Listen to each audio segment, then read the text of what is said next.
Bismillah ar-Rahman ar-Rahim. I begin in the name of Allah, whose mercy is profound, whose kindness is forever.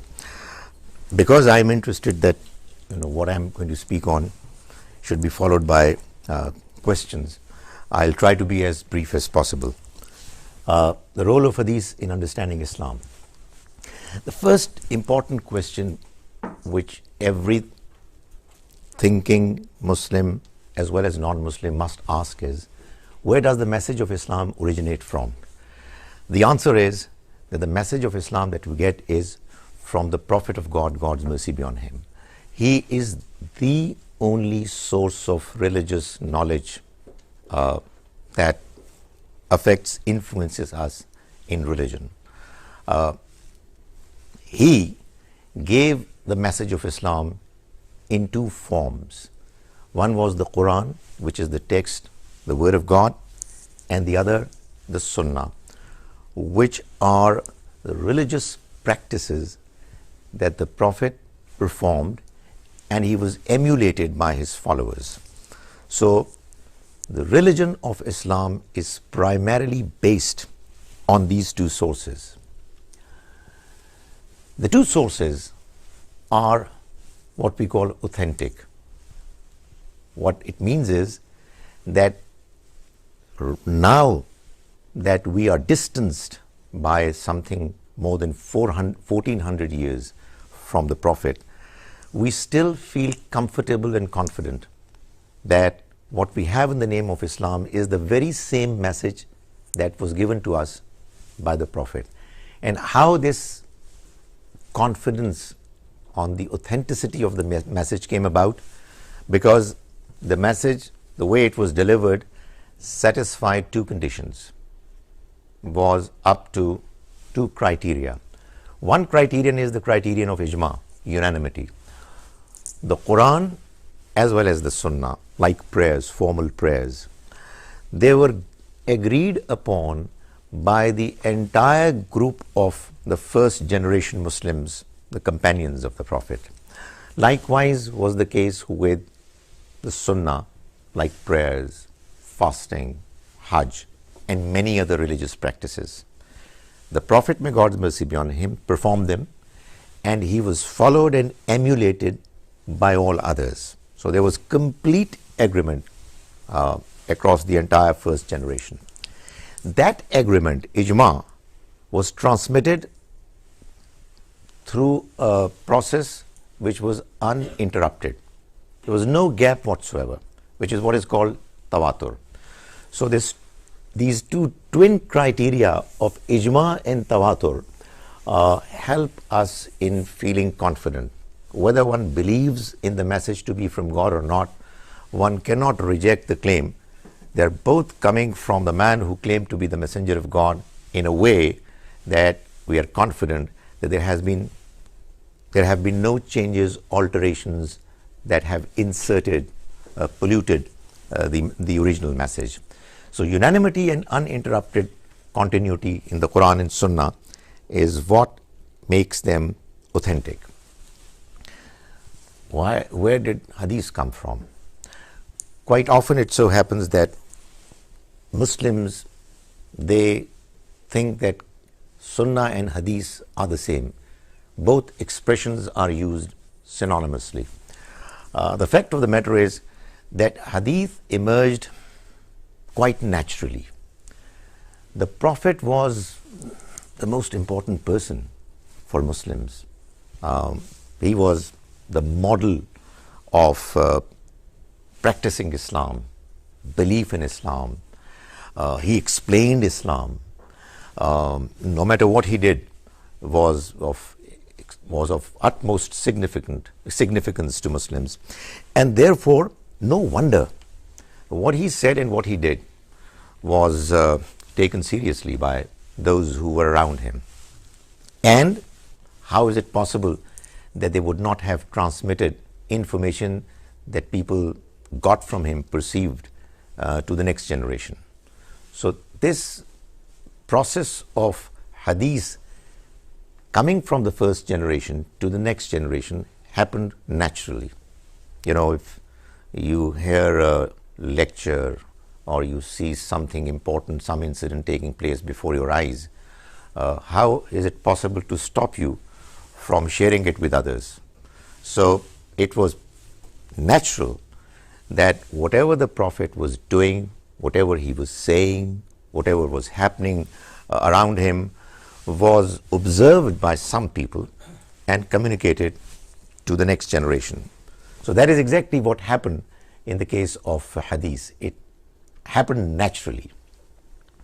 However, the manner it happened and it got transmitted to the subsequent generations, there was neither unanimity nor uninterrupted continuity in the case of Hadith the way it was done in the case of Quran and Sunnah.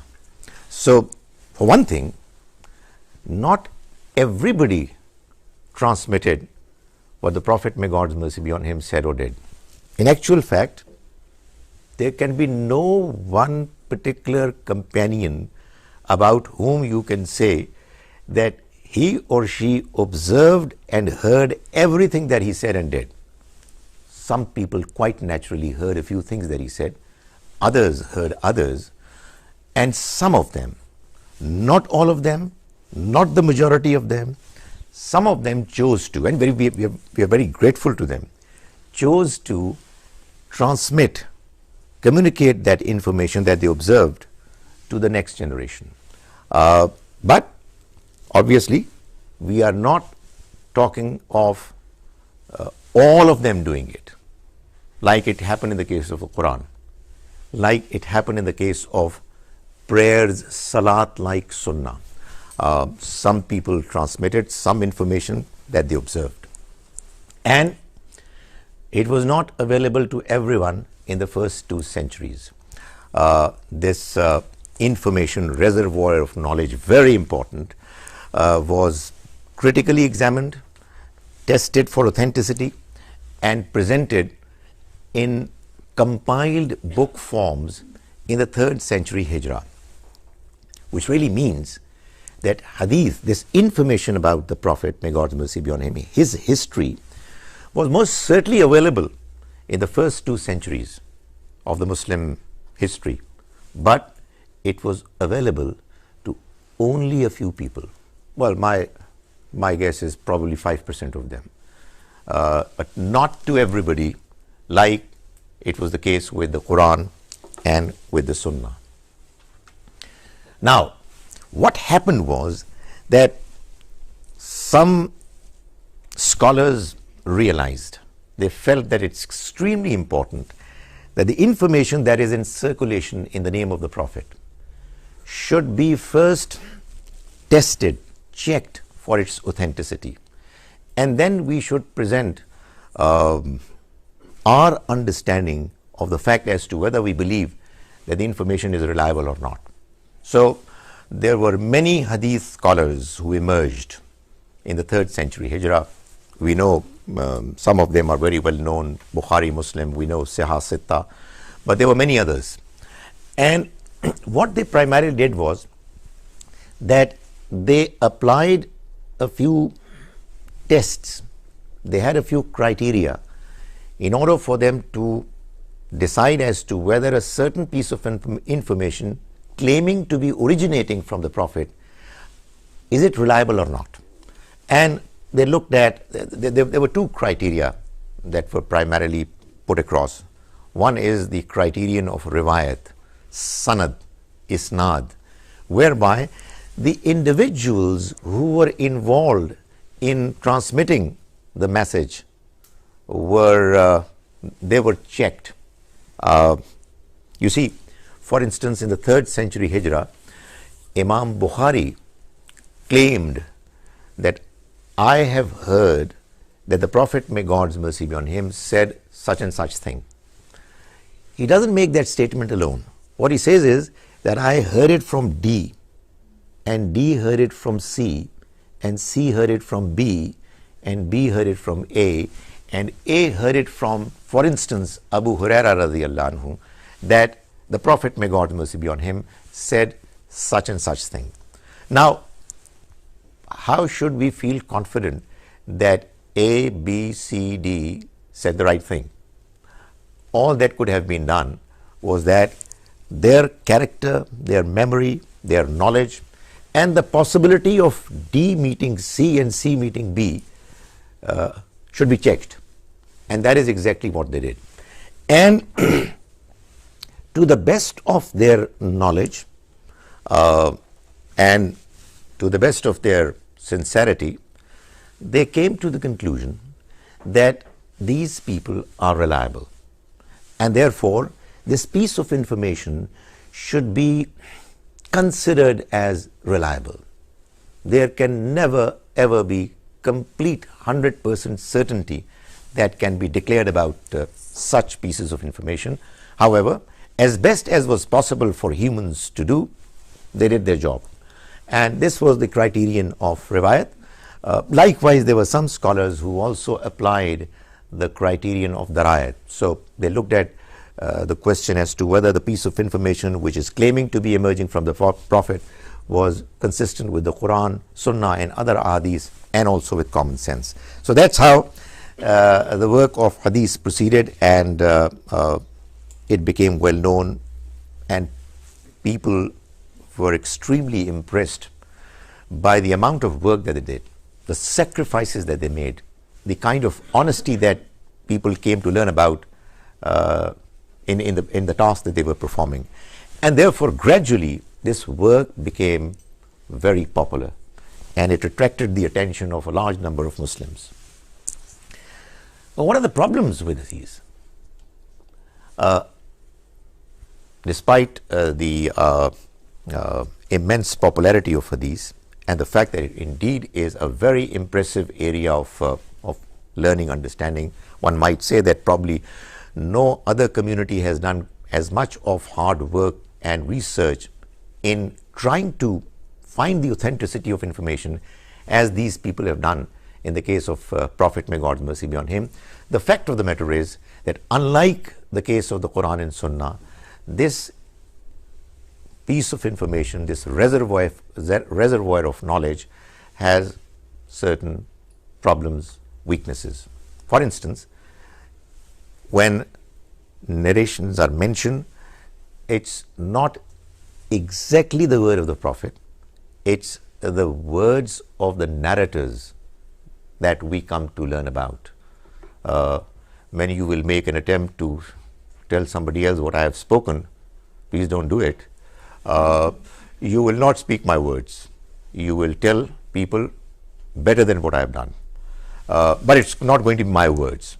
It is never ever possible, except if you really are working hard at memorizing it. Quite often what happens is that the narratives, they don't mention the context. It's just that there is a certain incident, a certain statement that is mentioned, and it is delivered in the name of the Prophet. Then obviously there are problems of memory. People tend to forget what they had heard, what they had observed.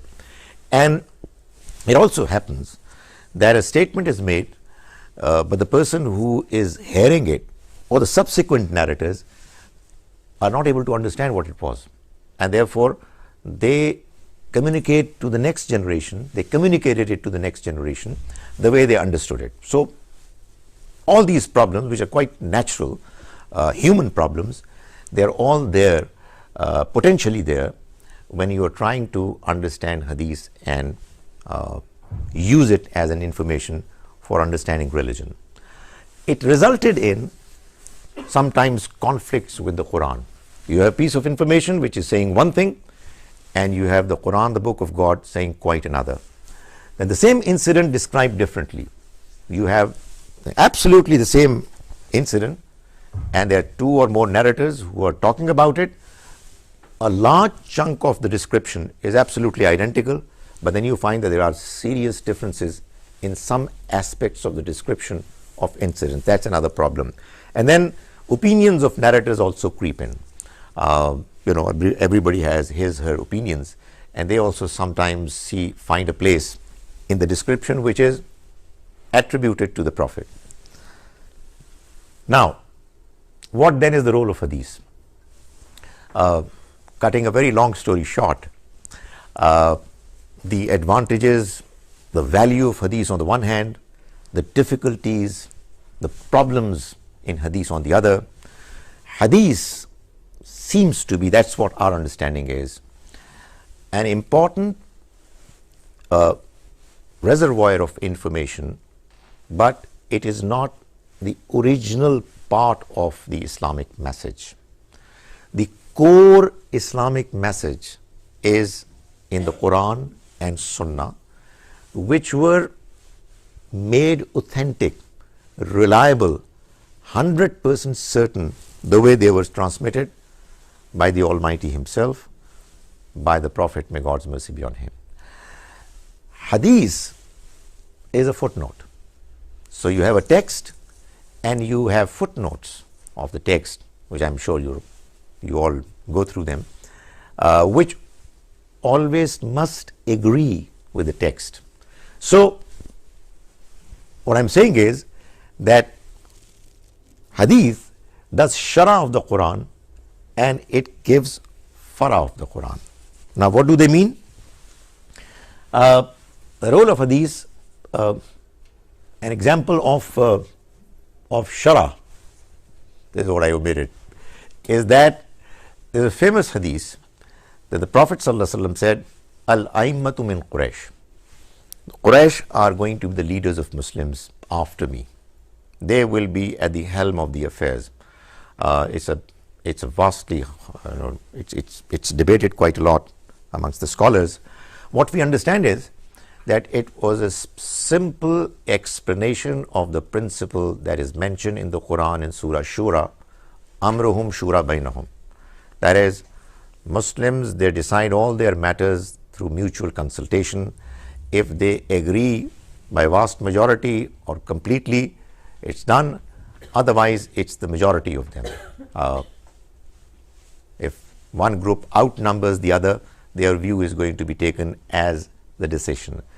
The Prophet, may God's mercy be on him, he explained that it is the Quraysh who at the moment are the most popular. They are the ones who are going to be followed. They were followed by the Arabian people even during the times of ignorance, Jahiliyyah, and they are the ones who are going to be followed after faith, after Islam. This is also a part of the explanation, which really is what is a practical demonstration of how a Quranic principle was applied practically.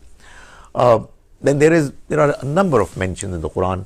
There's a mention in the Quran while Hajj was described, that if somebody has to shave off his head before the animal is sacrificed, which is obviously the wrong sequence, then there are three possibilities mentioned, that one should either fast or should do sadaqah or should make a sacrifice, but doesn't mention numbers, doesn't mention how many.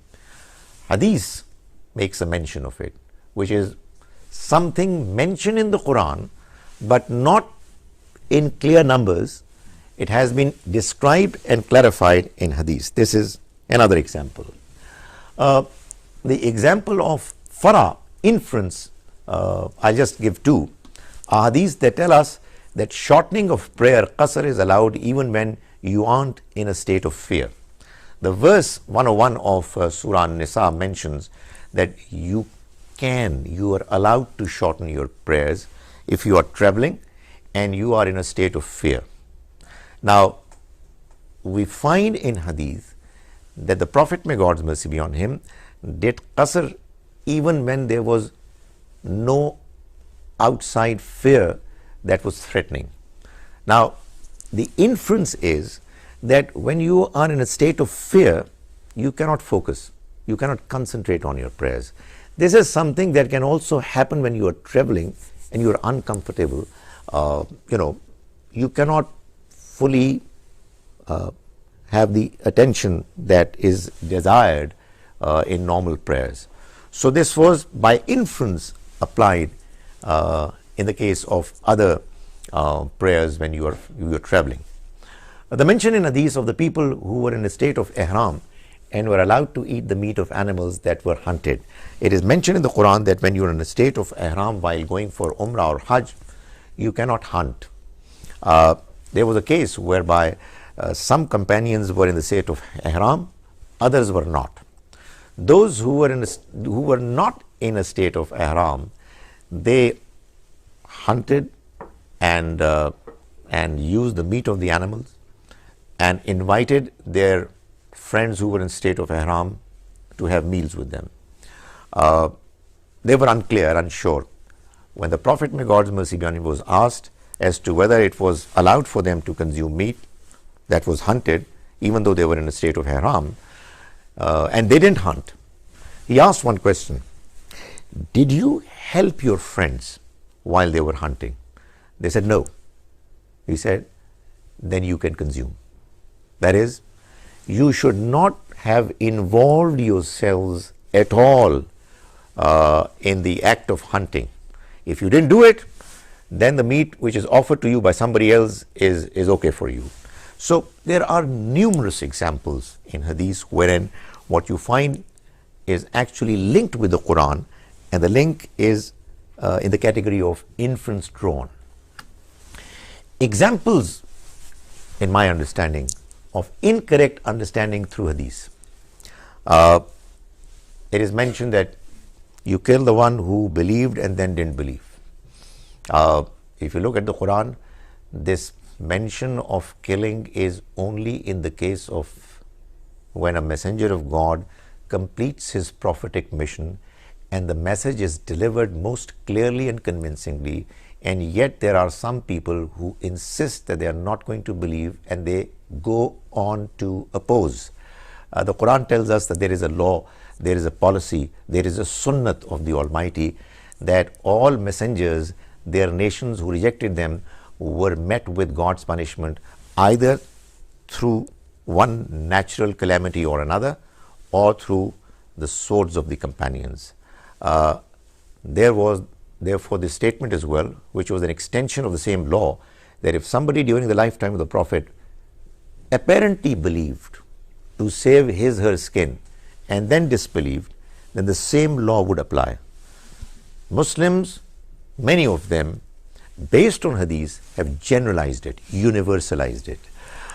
Don't greet non-Muslims with salam. This is another popular attitude of Muslims. Be careful when you meet them, and you might find that they're not very confident when they're greeting you. The reason is that they have a Hadith-based understanding that this is not the way. The fact of the matter is that this is not at all an Islamic expectation.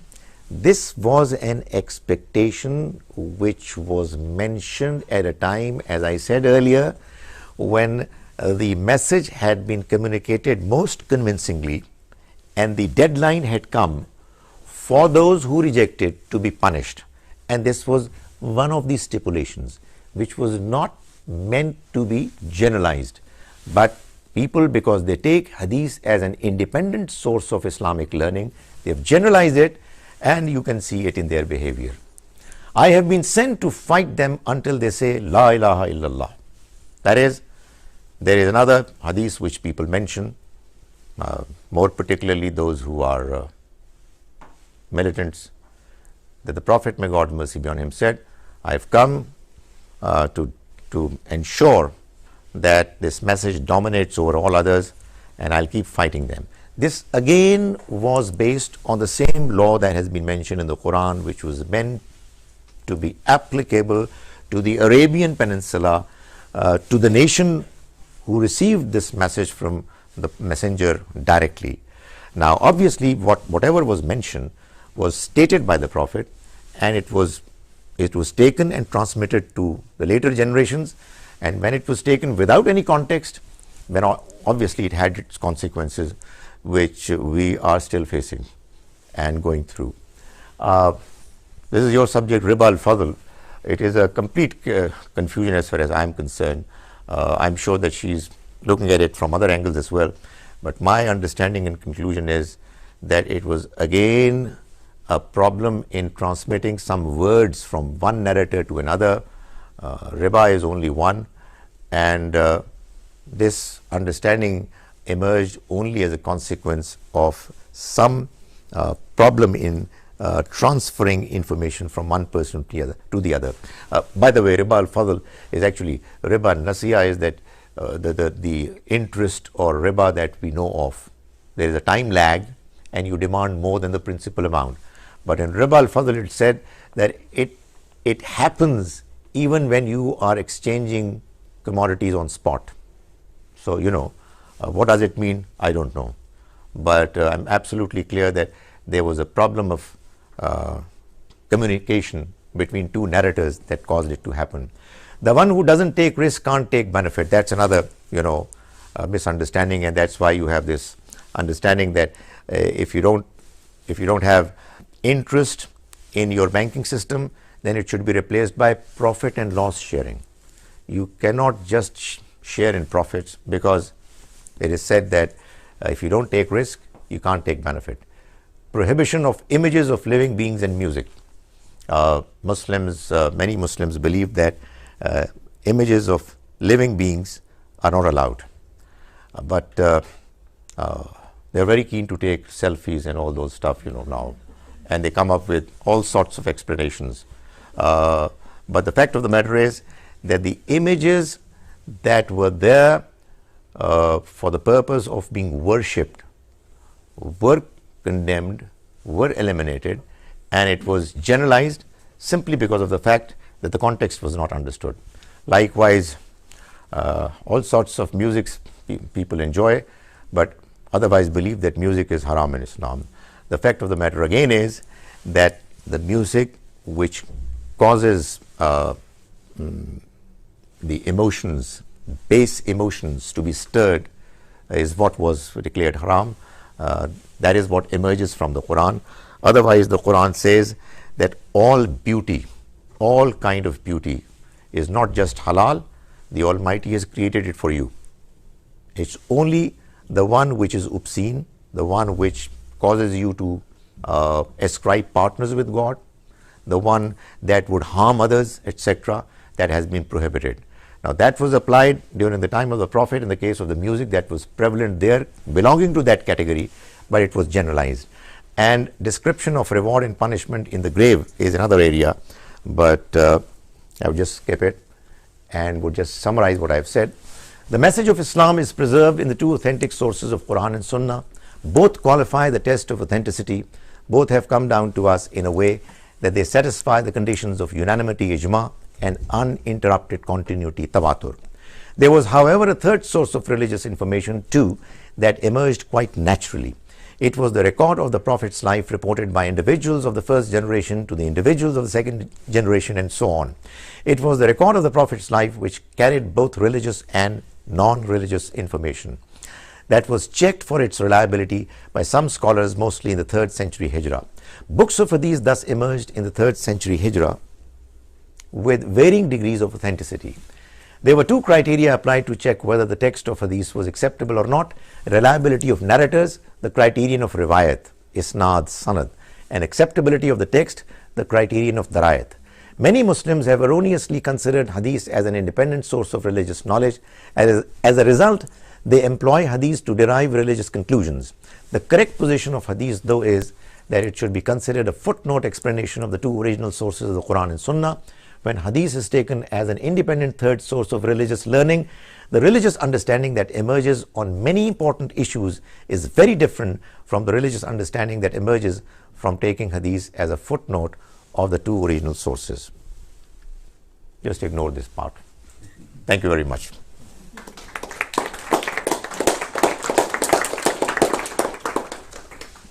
So we now have something like 15 minutes. 15 minutes, yes, for questions. For you to ask questions without getting answers. So maybe I'll ask the first question. Regarding Hadith, I mean, I've heard a common argument that if we doubt Hadith, then we are also doubting Quran, because if we kind of question the transmission of Hadith, then the same people who transmitted Hadith also transmitted the Quran. Hence, we are thereby saying that Quran, may be suspect as well. I think those people who are very emotional about the question of accepting or not accepting hadith are doing it for two reasons. The name of the Prophet, may God's mercy be on him, is mentioned when hadith is presented, and they say that when that great name is mentioned, then it should be respected. Well, the response to it is that because the great name is mentioned, it's all the more important that we verify as to whether we can justifiably claim that it's from him or not. Their emotional response to those who are questioning hadith is actually their confidence in what these scholars have done. When somebody says that, are you challenging hadith? What he's saying is, are you challenging Imam Bukhari? Are you challenging Imam Muslim? Well, the answer is that in some cases, yes, sorry, but they were humans. They were great men. But the fact of the matter is, the fact remains that their work could be questioned, should be questioned. Why? Because we ought to be careful regarding our religion. We must not take in the name of religion anything which is weak and which is not consistent with the Quran and Sunnah, because the Quran and Sunnah were the two sources which the Almighty Himself arranged for them to be preserved.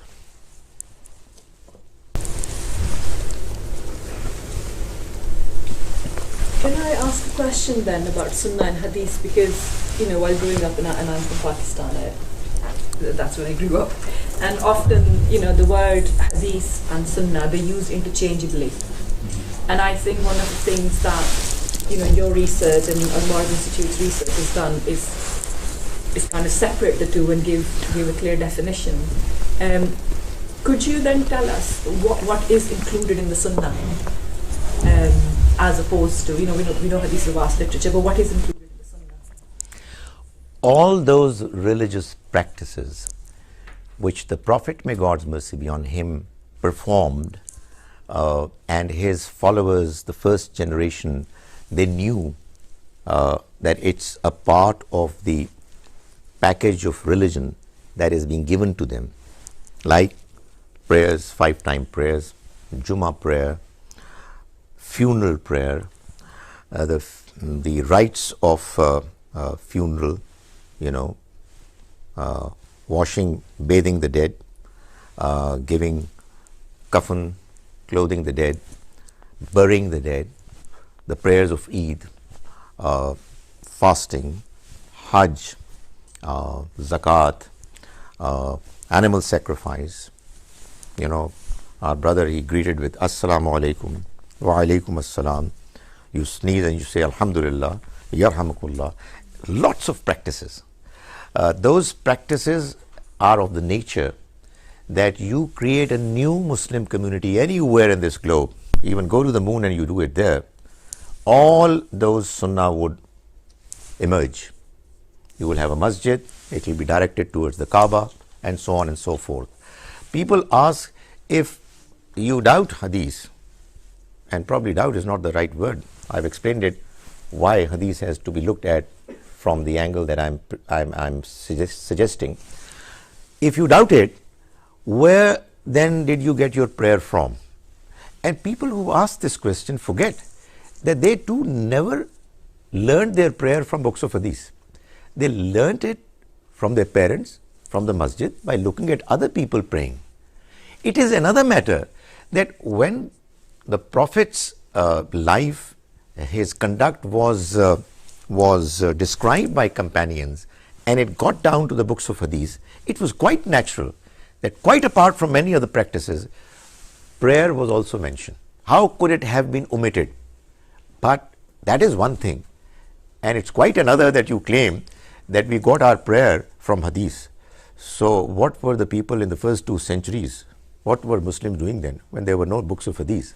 So I think my understanding is that because we all love our Prophet so much and we really are emotionally attached to him, somehow it has so happened that we have transferred or connected that love with hadith. It is as if both are the same. What we are trying to suggest is that if we love him, we should be careful about what we are attributing to him. Most certainly Bukhari and Muslim were very careful. But are we having a blind faith in what they did? We can't do it. So we need to look at everything that they did with respect, but in the light of the Quran and Sunnah. And obviously we will disagree. So if somebody is raising a point, just listen to it carefully. If it makes sense, accept it. If not, well, carry on with what you've been believing and doing. Please. I think I have a question about the boundary between the Sunnah and the Hadith again. I can clarify your answer. I just want to refer back to some of the things you said about inaccurate Hadiths. It seems that if you accept, the argument is that we know what the Sunnah is because that's the first generation and there's a kind of an agreed consensus around certain kinds of practices. But we also know the first generation was also filled with lots of disputes around other kinds of issues. So one would be the leadership of the Muslim community, for example. So the hadiths about the leadership only being the Quraysh. So how do you attribute authenticity or accuracy to one, even though those things are taking part in the context of a dispute, even in the first generation, right at the beginning of the conflict? Right. You see, the explanation of the hadith of Al-A'immatu min Quraysh is an opinion. Don't accept it. It's something which I have tried to understand in the light of the Quran. However, the basic principle is that whenever you find a disagreement amongst the companions, then it is not Sunnah. By definition, a Sunnah has to be unanimously agreed to. All companions, they agreed to the fact that there are 5 prayers that have to be said every day. And each prayer was assigned a number of units, rakats, which is unanimously agreed to again, and so on. So, whenever there is a disagreement, well, that particular claim cannot be Sunnah. In Hadith, obviously, you can have a number of different versions. Sorry. Yeah. Dr. Khalid Zaheer, thank you very much for the talk. I think this may be a useful opportunity for you to explain why the Salafi, modern at least Salafiyya movement, what your critique would be of those involved in the Salafi movement who claim that, well, we are also going back to the original. Of course, not just the companions, but the first few and pious ancestors, generations, and say that in fact we are rejecting the later, what has emerged later on. So what would be your critique? I think those who are going by that understanding, they are assuming that religion is everything that the Prophet, may God's mercy be on him, did. And everything that he said and did is fully preserved, which is what we are trying to claim is not the case. I can assure you that there are many other things which the Prophet did which never got reported. For example, I'm always very keen to know what exactly were the details of what happened in that all-important journey that the Prophet undertook from Mecca to Medina, which must have been 7 days and 7 nights of journey. The only person accompanying him was Abu Bakr radhiyallahu anhu. He did not mention anything about it. God mentioned more about that journey than we know from him. Why? Because that was his way. He would not share many things with others. Abu Hurairah radhiyallahu anhu despite the fact that he had a very short duration of experience with the Prophet, he mentioned many ahadith. So it happened naturally. What Salafis are saying is that, what I'm criticizing, that what is mentioned in Bukhari and Muslim, etc., authentic ahadith, is all that we know from the Prophet. It's all authentic, and that's what religion is all about. Quite the contrary, what we are saying is that religion, core religion, is in the Quran and the Sunnah, which the Almighty Himself has preserved and has ensured that it should travel from the first generation to the next without any gaps. So, that 200 years of lapse between the compilation of hadith and the Prophet is a big question mark. So I think they have somehow become attached to hadith more than what it deserved. Hadith deserves a lot of respect, but then obviously the Quran has warned us, don't exaggerate in matters of religion. Whenever you would exaggerate, you will be in trouble. So people would exaggerate the status of the prophets and make them equal to God. That would be an exaggeration. Prophets are great, but then obviously they too have a status, a level that needs to be properly understood. Likewise, hadith is great, but let's not exaggerate it. Let's try to place it in its proper position, and that is as a footnote to the Quran and Sunnah. Yes, please. In terms of the current state of the religious leadership of Muslims, I'm referring to the ulama, do you think that the hadith is being used in many Muslim communities around the world to shore up power, control over knowledge? I mean, would you say we're in a dire state at this moment in time in the 21st? I would try to stay away from accusing anybody. I think they have been taught in a manner wherein it somehow has been internalized, that when you say Qala Rasulullah sallallahu alaihi wasallam, you're actually mentioning exactly what the Prophet said. Honest to God, to me it's very unfair while quoting hadith to say Qala Rasulullah sallallahu alaihi wasallam, because Imam Bukhari and Imam Muslim, they have done a great service to us in telling us that it was Imam Bukhari who heard from Zubair, and Zubair heard from Sayyid, and Sayyid heard from Abdullah, and Abdullah heard from Abdur Rahman, and Abdur Rahman heard from Abu Huraira. Please mention all these names, and then you will know that people would say, oh, I see. Is that where it's coming from? What people do is unfairly, they say Qala Rasulullah sallallahu alaihi wasallam. This creates an atmosphere, a response wherein you are all in awe. We all hold the Prophet in the highest esteem, and when his name is mentioned and a statement is given, then psychologically you got no way out. So I think it's unfair and it's exaggerated, and that's the way they have been taught. And as we were talking while we were traveling, that what you have learned, the biggest challenge is that you unlearn it. People don't do it, and he was telling me it was because humans are lazy. It's a challenge that you are being told that, look here, what you have been believing in and talking about for the last 30 years, it's wrong. And you're like, come on, forget about it. I'm not going to get into the trouble of learning it again. Yes, she has a question. Sorry, I keep going back to this question about how interchangeable Sunnah and Hadith are. Are you saying that the Sunnah is an oral tradition? Because obviously the Quran was then eventually written down, the Hadith were eventually written. So have the Sunnah remained oral, or are they also?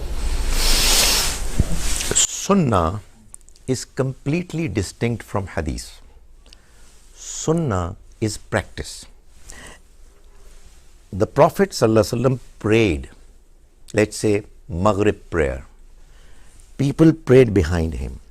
When he left this world, Maghrib and all other prayers continued to take place. The new generation emerged, and they also started praying the way they saw their elders praying. That's the way prayer has come down to us. It's there, Sunnah is there in the unanimity of the performance acts of Muslims. Hadith is a completely different information.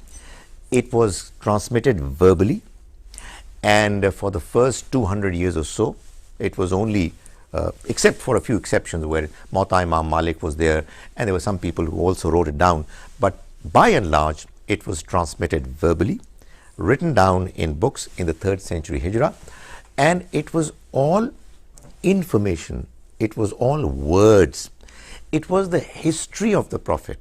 You see, the Prophet lived a full life. He was an extremely busy person. There were so many things that happened in his life. Those incidents are mentioned in Hadith. His speech, what he mentioned, is mentioned in Hadith. Some part of what he said had to do with his own private life. Some part of it had to do with what was happening around him. Some part of it had to do with religion as well. Likewise, his practices were also reported. So, Hadith is a superset within which you find the mention of what is Sunnah. But we don't get Sunnah from there. We get confirmation of Sunnah from Hadith as well. But Sunnah was transmitted practically. It is in the nature of Sunnah that it should be communicated practically. You cannot describe in words how to pray. You've got to show what prayer is. That is why when Ibrahim and Ismail alayhimus salam were constructing the Kaaba, they prayed to the Almighty, "Va arena manasikana." Show us our manasik. Don't tell us about them. Show us how are we supposed to go through different rituals. Why? Because what is to be practiced has to be shown through practice. And theory, principles, beliefs, they have to be mentioned in text. So there is a very close contact relationship between the Quran and Sunnah.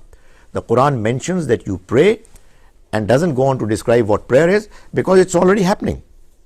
Everybody knows. Interestingly, the Quran says, while talking about the fact that there are times, hours of privacy, goes on to say, do not enter the rooms of others without seeking their permission, min qabli salatil fajr, before the Fajr prayer, and then goes on to say, min badi salatil isha, after Isha prayer, without mentioning, clarifying what these prayers are. Why? Because they were happening. So there was no point in telling people as to what they mean. Something that is already happening is what is already known. So there is a very strong relationship between the two. Hadith mentions information about the same happenings and much more.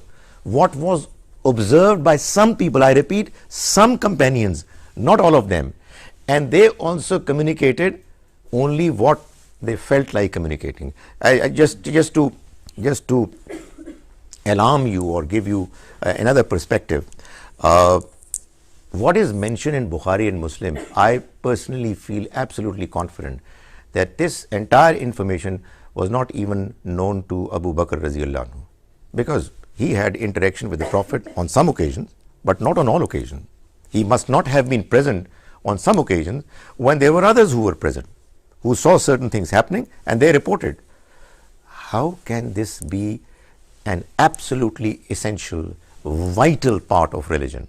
It is brilliant. We value it. We are not rejecting it. But for God's sake, place it in its right position. And the position that I am assigning very humbly is the position of a footnote. I think it helps in understanding Hadith the way it deserves to be understood. Sir?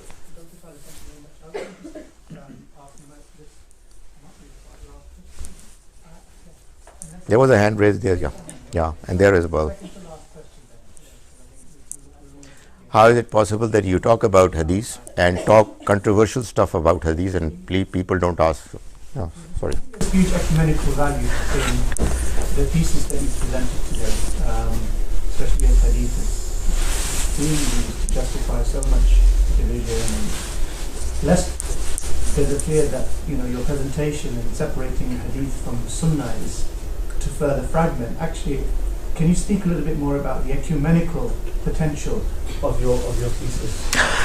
I think if Muslims care to understand as to how the religion of God was presented by the Prophet, may God's mercy be on him, himself. You see, I don't know, I often have this problem in appreciating as to why don't Muslims as well as non-Muslims spend some time to imagine what was the strategy adopted by God and his companions to transmit this message. Once you start understanding that methodology that was adopted by them and do away with your emotions for the timing, which is not an easy task to do, you will find that the picture begins to emerge very clearly and things start falling into their respective proper places. My understanding is that if it is properly communicated, far from it being divisive, it's going to bring people together. We are acutely aware of the fact that what we are doing is potentially problematic, and therefore we keep telling ourselves, not that we keep practicing it, but at least we keep telling ourselves that we simply cannot afford to be emotional. We've got to be very polite and academic in telling our fellow brothers and sisters that, look here, this is what the correct position is. Because why would we not do enough to know what the scheme of presentation of this religion was? We have gone too far in valuing Hadith. Hadith is valuable, but do not exaggerate it. When you will exaggerate it, then, now this is very important, when you will exaggerate it, you will not understand God's religion the way it is. You will not do justice with the manner the Prophet transmitted the message, this religion. So I think it's extremely important that don't accept what I'm saying. Give it a serious thought, and let's keep revisiting it, because quite obviously Islam could not have been presented 200 years later for Muslims to know what their God expects from them. It was there right from the beginning. It is an allegation against the message of Islam that in the first 200 years, the most vital part of information about Islam was not there available to everybody.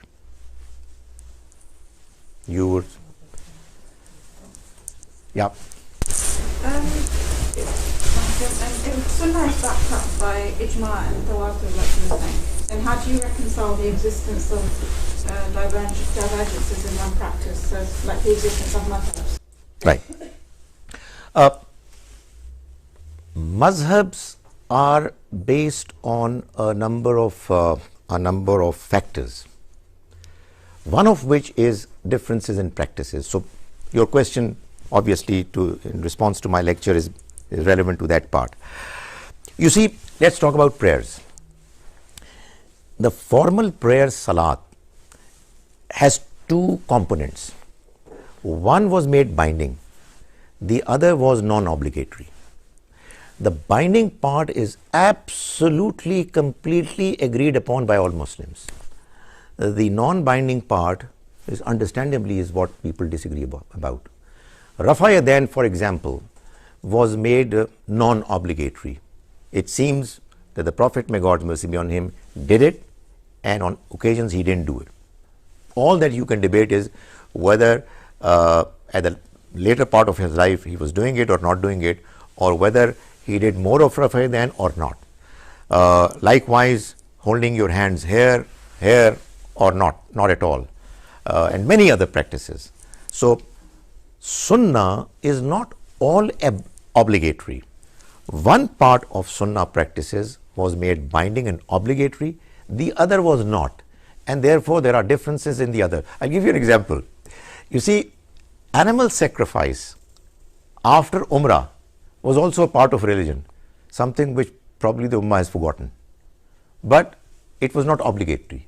So what is not obligatory, you can choose not to do, but it is the obligatory part which I insist there is no disagreement.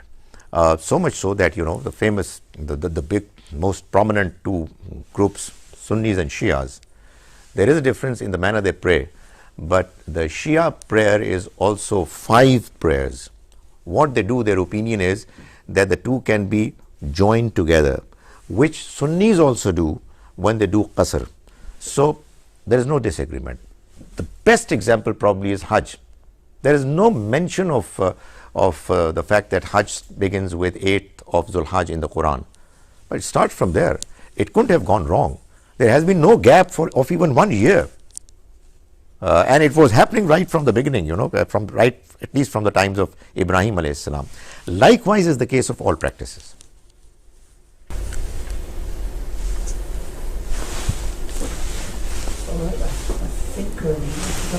Yes, just wanted to say, I'm conscious of time as well. Just wanted to say thank you very much to Dr. Zaheer for a very illuminating talk, and I'm sure that we will all carry on reflecting about it. And thank you very much to the audience as well for your interest and your questions. We have a break for about 45 minutes. Yeah, about 45 minutes, and we're back here at 1 o'clock for the